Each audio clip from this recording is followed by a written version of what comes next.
Les crédits réglementaires de Tesla pour 2023 génèrent 1,7 milliard de dollars de revenus.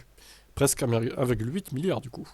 L'argent que Tesla gagne grâce au fait que d'autres constructeurs automobiles ont besoin d'aide pour respecter les normes d'émissions continuent de s'accumuler depuis 2009, ils ont accumulé près de 9 milliards de dollars de revenus grâce à ce système de vente de crédit du coup. Et je trouve ça pas bien de faire ça, je suis désolé encore une fois. Parce que les autres, ils achètent des crédits Tesla qui eux, du coup, ont masse de crédits, hein, Tesla, vu qu'ils vendent des voitures zéro émission, à l'échappement, on précise. Et donc les autres, ils rachètent ça, et alors qu'au final, ils vendent plein de thermiques.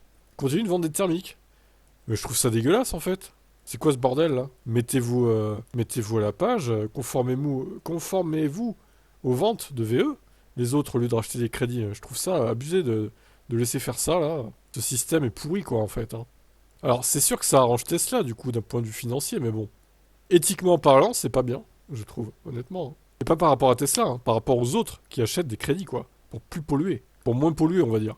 Parce que Tesla, eux, ils se frottent les mains, ils en profitent, hein. Tant mieux pour eux.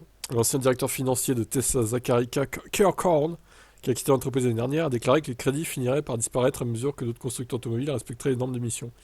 Bah, il serait temps. Cependant, c'était en 2020, Tesla a apporté plus de 1,7 milliard de dollars de crédits en 2022 et 2023, alors que le total pour 2020 était de 1,58 milliard de dollars.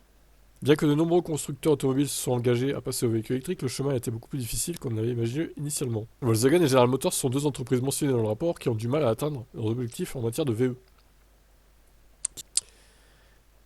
Fiat et Chrysler est une autre entreprise qui a eu besoin de Tesla, ah ouais, eux surtout, ouais, pour atteindre les normes d'émissions sur le marché européen il y a quelques années.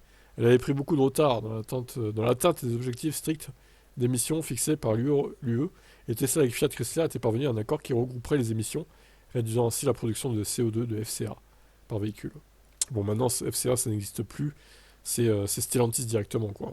Bon, vous en pensez quoi de ces idées de crédit pour moins polluer, là? Je trouve ça abusé de mettre en place ça, tout ça pour l'argent. On achète le droit de moins polluer, en fait. Par rapport à d'autres qui polluent moins, ils vendent des crédits écologiques, si on peut dire, si on peut dire ça comme ça, quoi. Mais, ouais. Après, c'est le système hein, qui est pourri, hein. Après, eux, ils en profitent, hein, ils ont raison, mais je trouve qu'il faut mettre fin à ça, quoi, en fait, tout simplement. Quel est votre avis là-dessus, vous?